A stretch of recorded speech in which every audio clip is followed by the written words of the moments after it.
it isn't just the posting of memes. Like we cover all sorts of hate crimes and hatred. We talk about Islamophobia all the time because it's happening. Well, anti-Semitism is also happening. Almost 200 Jewish community centers were swatted in a single day last weekend. A massive coordinated effort to terrorize communities around the country. And in addition to that, just recently, there was a minor in Orange County, California, who was arrested for swatting calls against both synagogues and black churches. There was a minor in Canada who was arrested and received several charges for an alleged plot to attack a synagogue. A 13-year-old boy was charged with planning a mass shooting at a synagogue in Ohio. And also in Washington, D.C., an Ohio man was arrested after spraying 2 people outside of a synagogue with a noxious smelling substance and shouting, "Gas the Jews." So this stuff is actually happening. And that's why we cover it. Because it's happening and it's bad. Right, you can criticize Bibi for his Benjamin Netanyahu for like the crisis, the deaths, the bombings, the actions of the IDF. You cannot blame Benjamin Netanyahu for a spike in anti-Semitism. You can't. You can't do that because you are saying, well, listen, he speaks for he's for all Jews, and the menorah is Jewishness.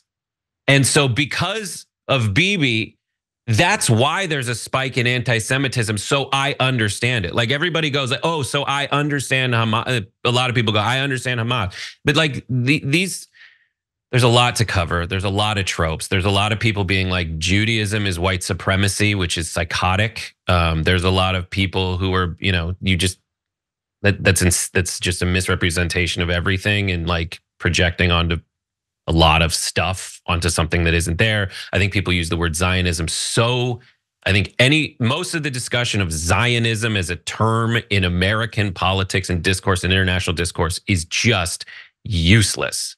I think banning the word Zionism, saying anti-Zionism is always anti-Semitism, just disregards what definition people have of the word Zionism when they're engaging in discourse. But when you say you're an anti-Zionist, based on how a lot of people live their lives and understand the term Zionism, you are being anti-Semitic. Because like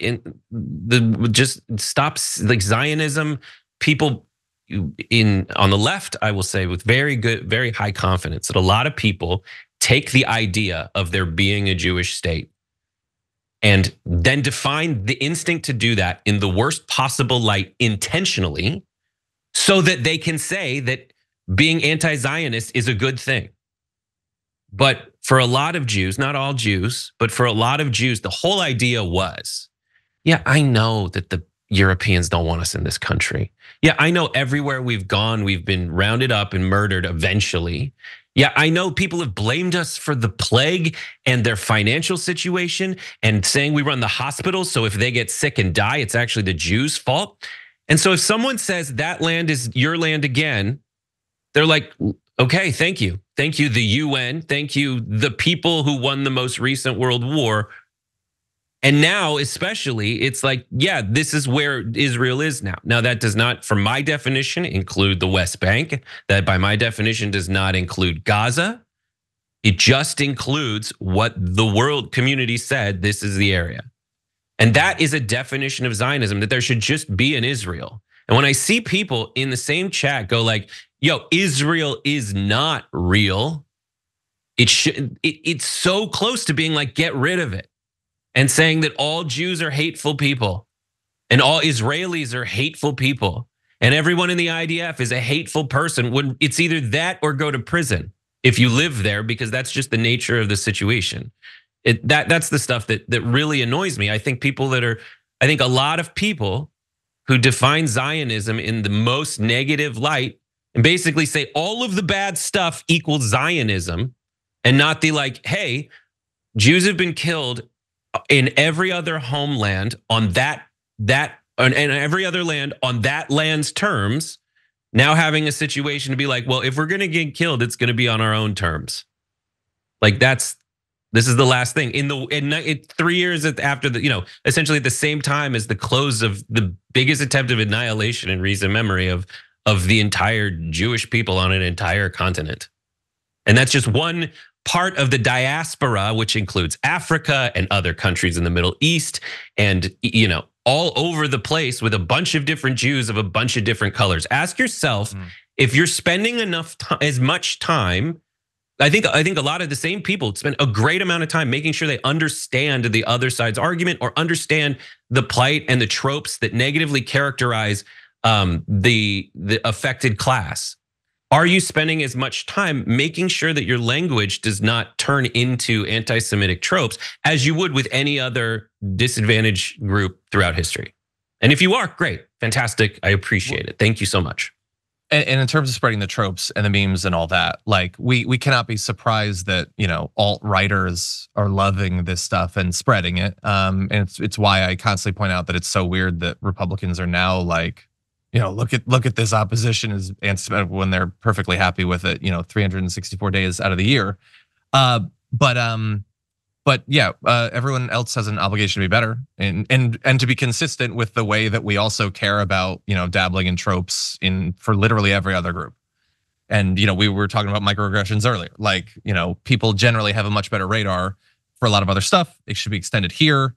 And meanwhile, like you covered a lot of history. I obviously can't get into all that both time-wise, and I don't have the expertise or life experience that you do. But I would also say it's weird how when a situation like this is going on that people feel this need to make it be about things that are not the immediate problem. Like the problem is massive weekly deaths of civilians, but people want to like put that aside and argue theologically or in terms of history. Yes. Like those arguments can be made, there are fields in that area, but I would not suddenly become better if the pilot dropping the bomb was an atheist or a Catholic or something.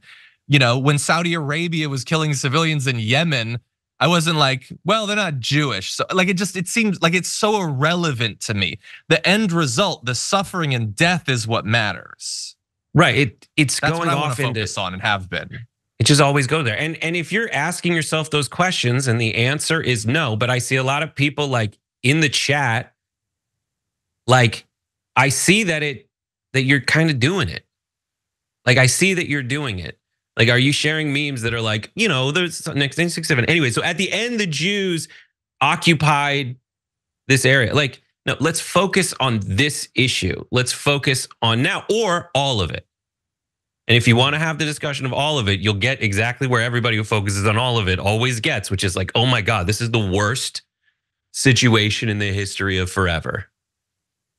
Or you can say ceasefire, get back out of it, and find peace.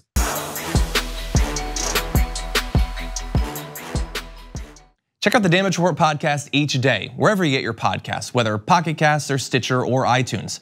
You can join me as I give you the news and stories you want, with a range of co-hosts and interview guests jumping in on the fun each day. Again, that's the Damage Report, wherever you get your podcasts. And if you get them at iTunes, don't forget to rate and review. Sometimes I'll read them live on the show.